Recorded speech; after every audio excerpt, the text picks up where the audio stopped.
투데이 하드쇼 인터뷰 시간입니다. 제12호 태풍 오마이스가 한반도를 향해 계속해서 북상을 하면서 어젯밤에 전남과 남해안에 상륙한 모습을 보였습니다. 오마이스는 소형 태풍이지만은 거센 바람과 함께 중부지방에 많게는 200mm, 남부지방에는 최대 400mm가 넘는 많은 비가 내릴 것으로 미리 예보가 돼서 긴장을 늦출 수 없었는데요. 자, 이와 관련해서 이재정 K웨더 예보팀장 연결해서 자세한 이야기 들어보겠습니다. 자, 이재정 팀장님 나와 계시죠? 네, 안녕하세요. 자, 제12호 태풍 오마이스의 발생 원인부터 좀 살펴봤으면 하는데요. 이 오마이스 태풍 어디서 어떻게 생성이 된 태풍인가요? 네, 이번 제12호 태풍은 지난 금요일 필리핀 동쪽 바다에서 만들어졌는데요.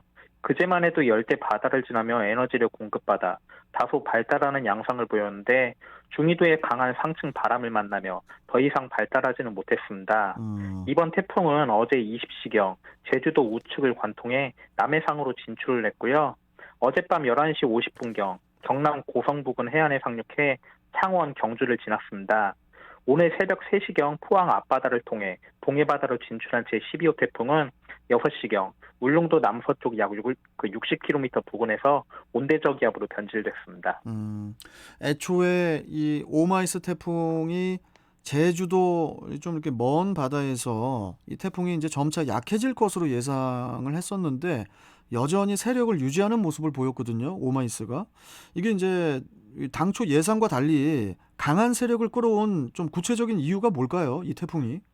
네, 당초 제12호 태풍은 그 크기가 워낙에 작아 북상하는 과정에서 북쪽에 차고 건조한 공기를 만나 약해질 것으로 전망하고 있었는데요. 네. 그런데 태풍이 28도에서 29도의 높은 수온을 유지하고 있는 대만 동쪽 바다를 지나며 그 세력이 당초 예상보다 약해지지 않고 소형급의 약한 세력을 유지한 채 제주와 경남 지역을 관통해 나갔습니다. 이 오마이스 태풍이 뭐 소멸됐다고는 하지만은 우리에게 남긴 상흔은 남아 있거든요. 이번 태풍이 어느 정도의 피해를 줬습니까? 네, 이번 제12호 태풍의 영향으로 태풍의 이동 경로와 근접해 있던 영남 지역, 특히 부산 지역에 피해가 크게 나타나고 있는데요. 어제부터 지금까지 경남 해안을 중심으로는 많게 200mm 이상의 비가 내린 곳이 있는 가운데 지난밤 부산과 경남 일부 지역에는 시간당 100mm에 가까운 폭우가 내리며 시내 곳곳이 물에 잠겨 피해가 속출했고요. 다행히 인명피해가 보고되진 않았지만 통영에서 이재민 2세대 10명이 발생을 했고 부산, 동구, 창원 등의 피해 우려 지역에서는 사전 대피한 인원이 840세대 1,100여 명으로 집계되고 있습니다. 지금 뭐 부산의 허순홍님께서도 문자를 주셨는데 부산에 계시거든요. 서부산 쪽의 그 낮은 지역에도 지금 침수 피해가 상당히 컸었다고 다행히 인명 피해는 없어서 그나마 다행이라고 문자를 주셨네요. 네, 허순홍님 감사하고요. 참 그나저나 이 오마이스 태풍의 바람의 세기도 그렇지만은 세차게 쏟아지는 이 빗줄기까지 더해져서 상당히 또 피해가 컸을 것 같은데 이게 뭐 태풍이 소멸됐다고는 하지만 이게 끝은 아니지 않습니까? 이게 뭐 이제는 뭐 가을 태풍 시작이라고 봐야 할 텐데 가을 태풍이 더 무섭다는 얘기도 있거든요. 이유가 뭘까요?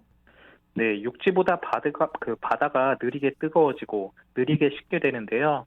이러한 이유로 바다는 가장 더운 8월이 아닌 9월에 그 온도가 가장 높게 됩니다. 네. 태풍은 고온의 바다가 방출하는 수증기를 에너지원으로 이용해 발달하기 때문에 한여름이 아닌 늦여름에서 초가을에 더 강한 태풍으로 발달할 수가 있고요.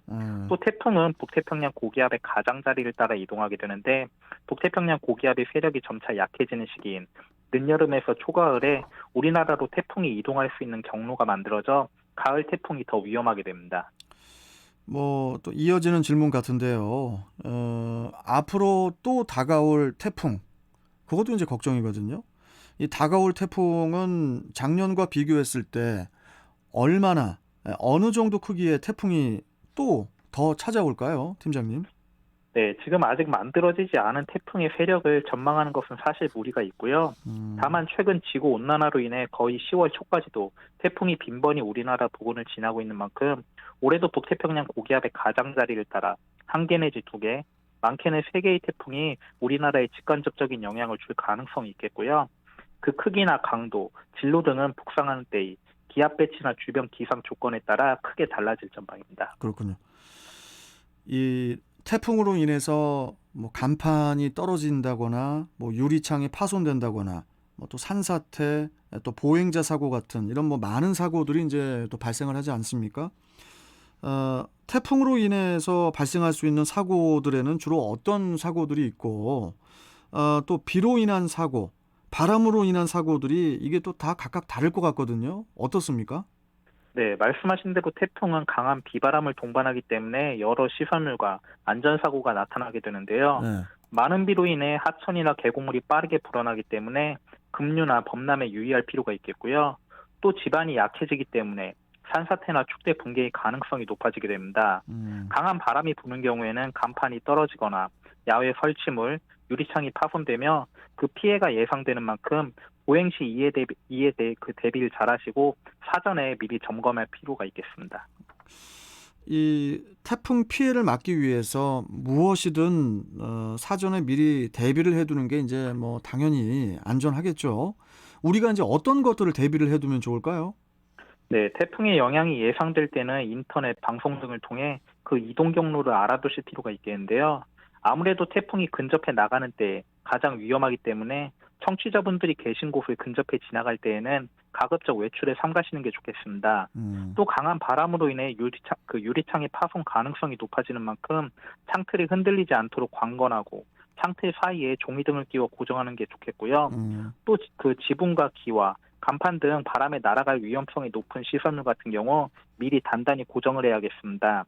마지막으로 많은 비로 인해 지반이 약해져 산사태나 축대 붕괴 등의 가능성이 있는 곳의 주민분들은 미리 대피하시거나 대피하실 장소를 알아두시는 게 좋겠고요.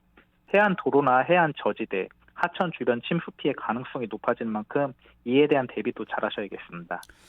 이 태풍이 소멸한 뒤에도 이번 주 내내 전국적으로 비가 꽤 자주 내릴 것으로 나타나 있더라고요.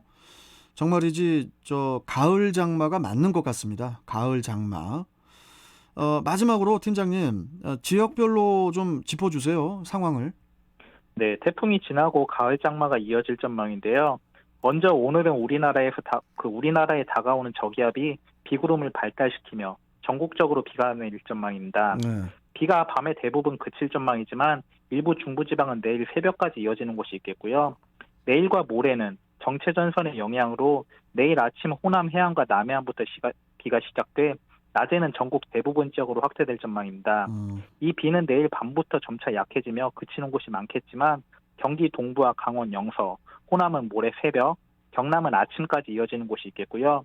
이후 금요일과 토요일은 강원 영동을 제외한 중부지방과 호남지방을 중심으로 다시 한번 비가 내릴 전망이니 계속되는 비로 인한 그 피해 없도록 대비 잘 하셔야겠습니다. 알겠습니다. 자, 오늘 말씀 여기까지 듣도록 하겠습니다. 고맙습니다, 팀장님. 네, 고맙습니다. 네, 자, 지금까지 K웨더 예보팀장과 함께했습니다.